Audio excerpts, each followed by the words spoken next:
자, 이제 날씨가 또 주말 돼서 또 기온이 내려간다고 하네요.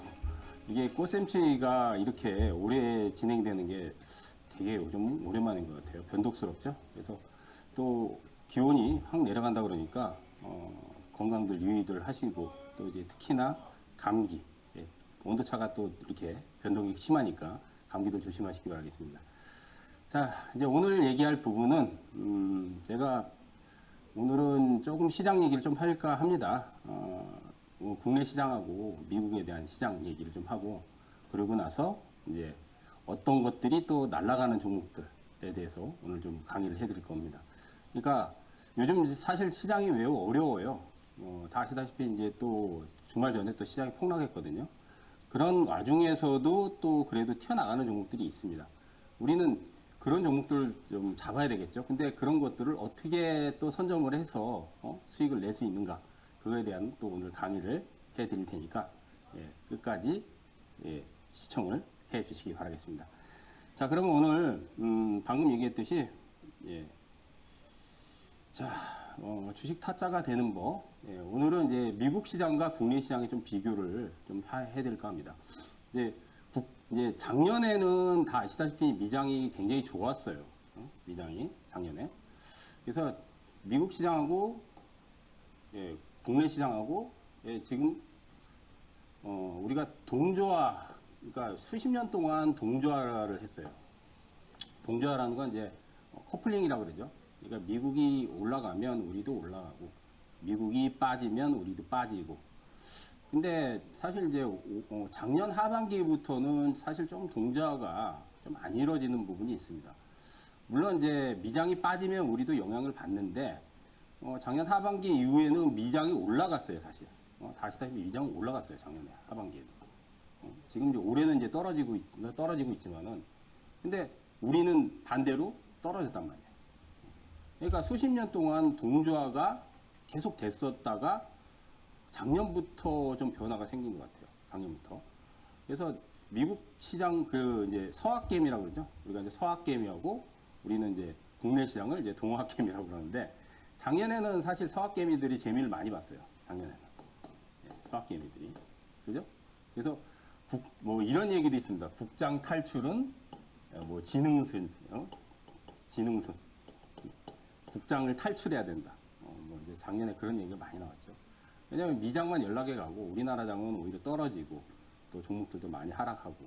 근데 이제 미장에서 또 주도주들, 뭐 특히 이제 엔비디아를 비롯해서 빅테크주들이 계속 상승 랠리를 펼치다 보니까, 아이씨, 국장 투자한 사람들은 손해만 많이 보고 미장 투자하는 사람들 재미 많이 봤죠. 그죠? 그래서 2008년 이제 변화가, 사실은 2008년 금융위기가 사실은 큰 변화라고 생각돼요.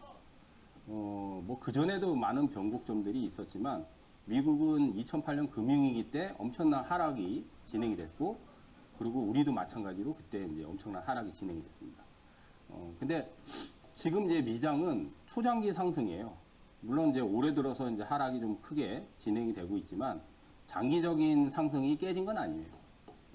그러니까 미국이 장기 상승이 끝난 건 아니다. 그래서 아직도 장기 상승 중인데, 뭐 아시다시피 이제 트럼프가 집권하고 나서 관세를 계속 폭탄을 던지고 있죠.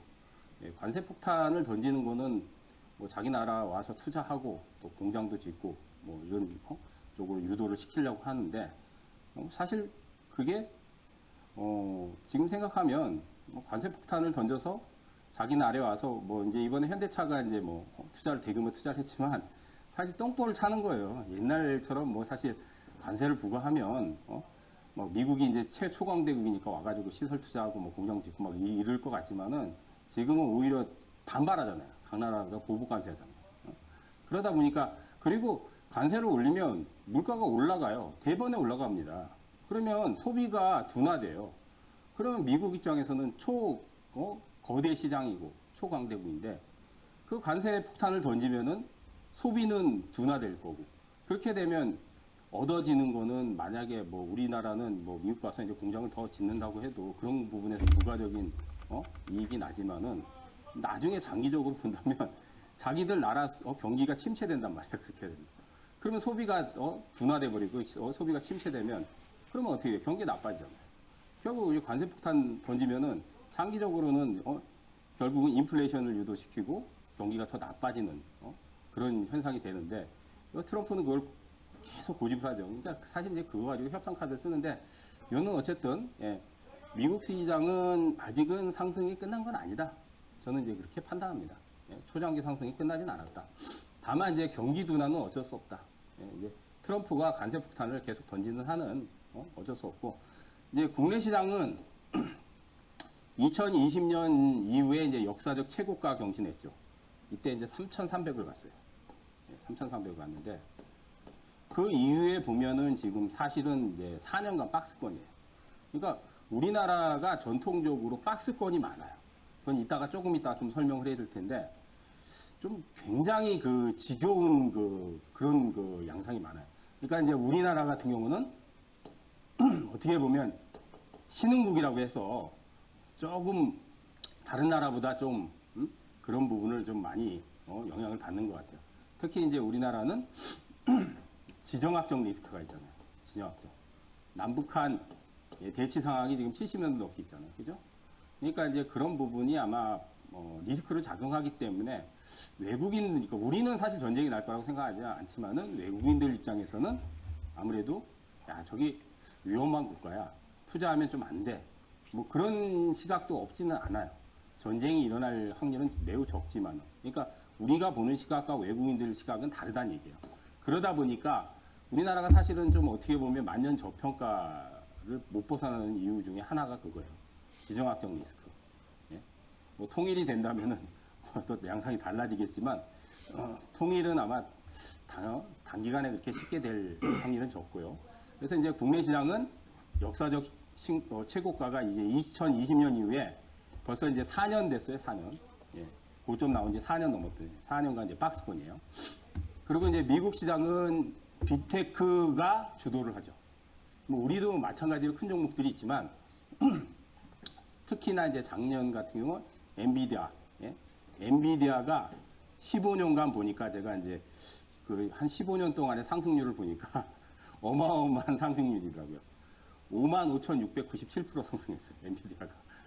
물론 이제 이거는 초장기적인 10년도 넘는 이제 초장기적인 관점인데 이렇게 상승하기도 사실 거의 이거는 뭐 거의 불가능에 가깝다고 봐요. 그러니까 우리나라 기업 중에 이렇게 나올 만한 기업이 과연 있을까? 근데 이건 미국이니까 가능하다고 봅니다. 미국이니까. 역시 그 천조국의 그 위협인 것 같아요. 진짜 천조국의. 그래서 애플, 엔비디아, 마이크로소프트 시총이 지금 4,300조에서 4,900조예요. 제가 지금 애플이 아마 지금 시총 1위인 걸로 알고 있는데 시가총액이 지금 4,900조에 이르고요. 엔비디아도 4,300조가 넘어요. 마이크로소프트도 4,300조가 넘고 어마어마하죠. 그러니까 어마어마한 겁니다. 그러니까 우리나라의 기업하고 사실 미국 기업하고 뭐 비교 대상이 안 돼요. 미국 기업은 진짜로 말 그대로 우리가 흔한 말로 뻑하면 천조국 하잖아요. 그러니까 천조가 다 넘어요. 특히 빅테크 기업들은 기본이 천조가 넘어요. 근데 이제 우리나라에 있다는 이유로 사실은 어떻게 보면 좀 저평가를 많이 좀 받는 것 같아요. 그러니까 제 생각은 그래요. 이제 우리나라 기업 중에 이제 대표적으로 뭐 현대차 매출이 뭐 100조가 넘잖아요. 그죠? 삼성전자도 막 몇백 조 내잖아요. 그죠? 근데 이제 시가총액으로 따지면은 지금 현대차는 40몇 조밖에 안 돼요. 제 생각에는 현대차가 미국에 만약에 상장돼 있다. 그러면 시가총액 몇백 조 될 거예요. 최소한 몇백 조 될 거예요. 근데 우리나라에 등록돼 있기 때문에 그만큼 가치 평가를 덜 받는 거라고 저는 생각하거든요. 현대차 같은 경우는 사실 뭐 테슬라하고 비교해도 실제 매출 규모는 훨씬 많아요.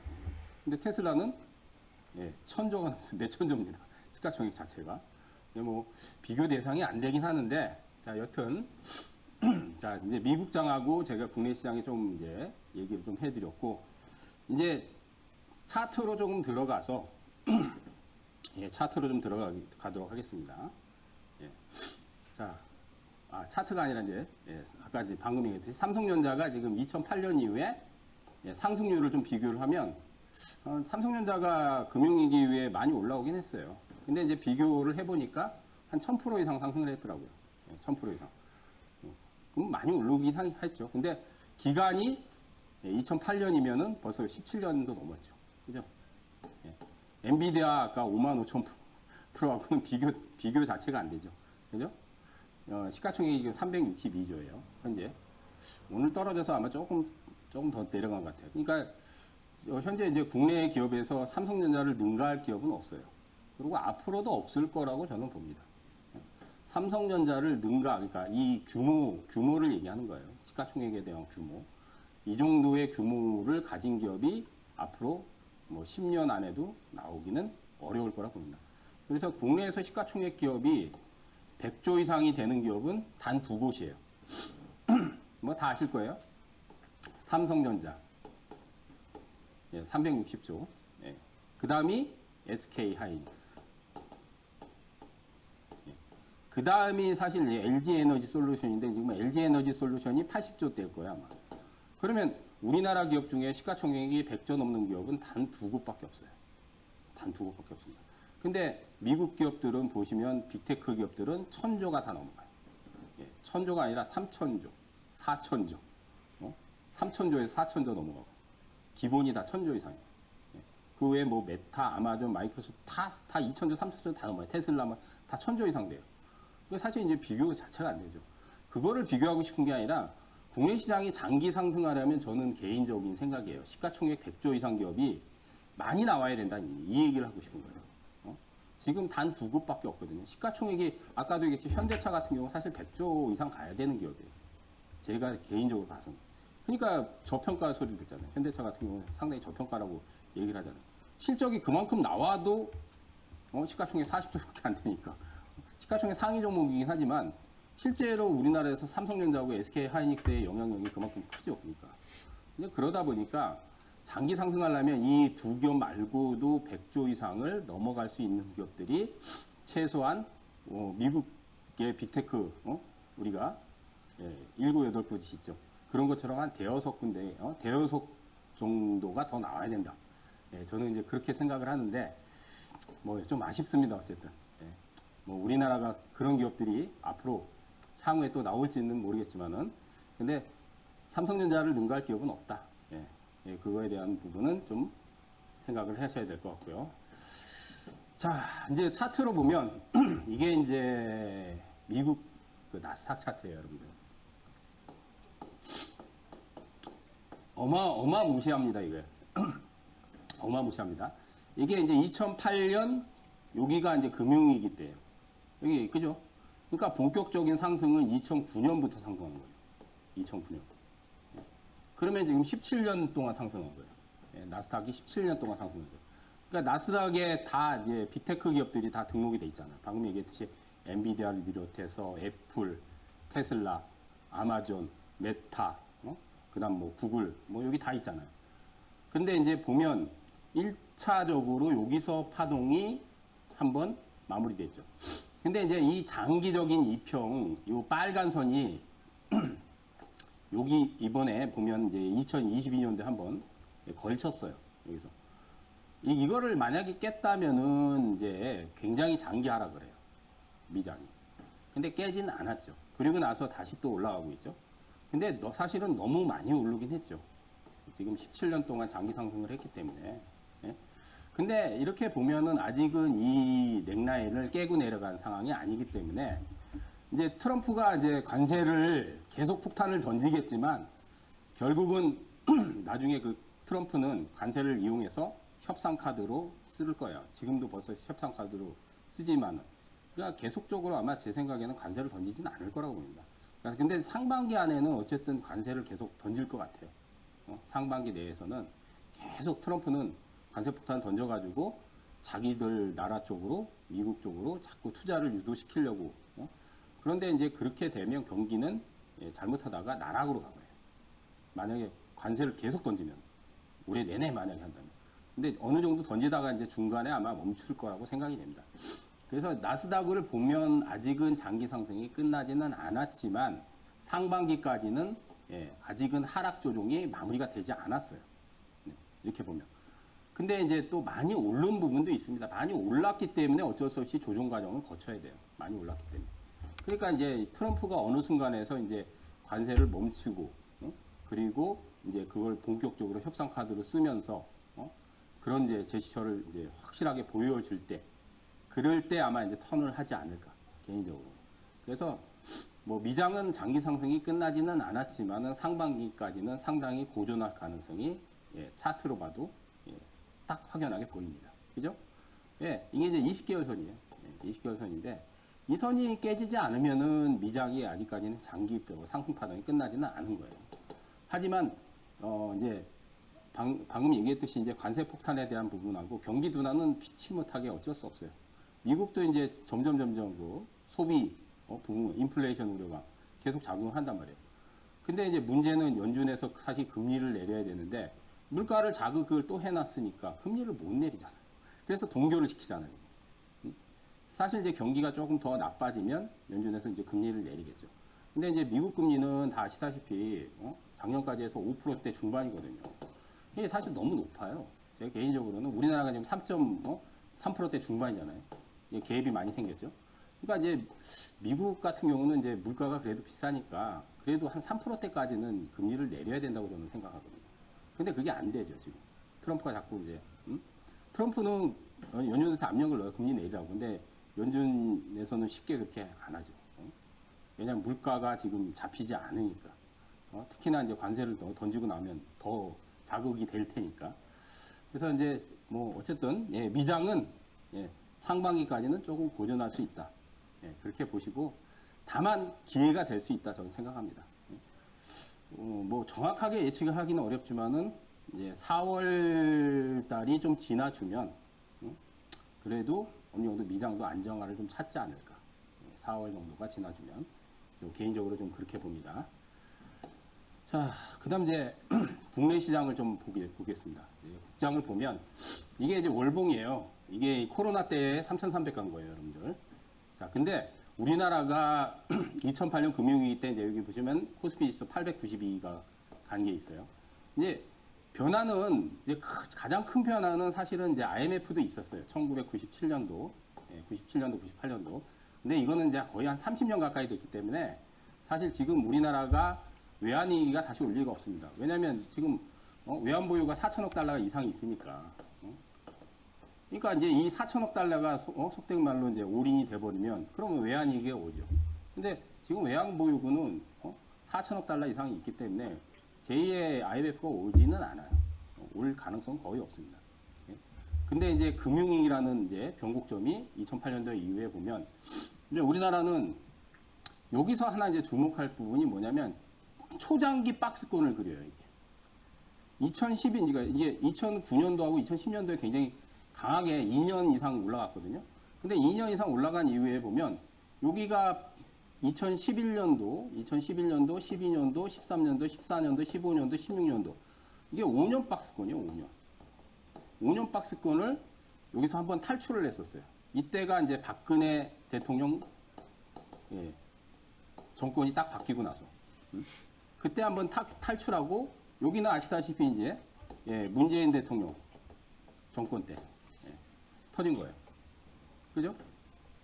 그리고 나서는 이제 이 지금 3,300 고점 치고 나서 자 2022년도에 21년도에 고점 나왔는데 22년도부터 보면 이렇게 박스에 갇혔어요. 이제 사실은 국장이 박스에 갇혔기 때문에 미장이 뭐 올해 들어서 이제 뭐 상승 내리를 못하는 것도 있지만 우리나라는 좀 이 전통적으로 이 박스를 탈출하면 보통 1년에서 길면 2년 정도 강한 상승장이 오는데 이게 오기가 힘들죠 지금은.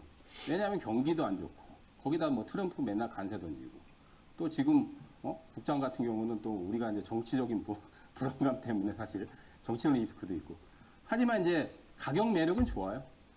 그러니까 딱 하나 가격적으로는 싸다는 거는 있어요. 하지만 이제 이 박스를 이렇게 장기적으로 저렇게 오랫동안 우리나라가 박스를 유지하는 이유는 뭔가 명분이 없잖아요. 명분이 없잖아요. 사실 정권이 한번 바뀌면은 명분이 생기긴 해요. 이게 기대감 때문에 탁 터지는 거예요. 그 외에는 사실 뭐 좀 진짜 초장기적인 부분으로 본다면 이제 어떻게 보면 경제 성장률이죠. 우리가 지금 경제 성장률을 올해 뭐 1.5% 이렇게 잡았다가 지금 1%도 달성 못할 거라고 해요. 왜냐하면 트럼프가 이제 집권하면서 이제 아시다시피 관세폭탄 던지니까. 그러니까 과거의 경쟁 성장이 2%대였어요. 2%대. 2%대. 물론 이제 우리가 더 앞서서 가면은 이제 뭐 80년대, 90년대는 경제 성장률이 두 자릿수도 있었지만은 지금은 2%대 달성도 힘들죠. 그죠? 올해 이제 목표가 보니까 1% 아니면 지금 더 낮춰서 0.9% 이러더라고요. 경제가 성장을 해도 저성장이죠. 이제 저성장이 아니라 거의 사실은 어떻게 보면 제자리 걸음 성장이죠. 1%도 성장을 못하는 건 제자리 성장이죠. 거의 제자리 성장.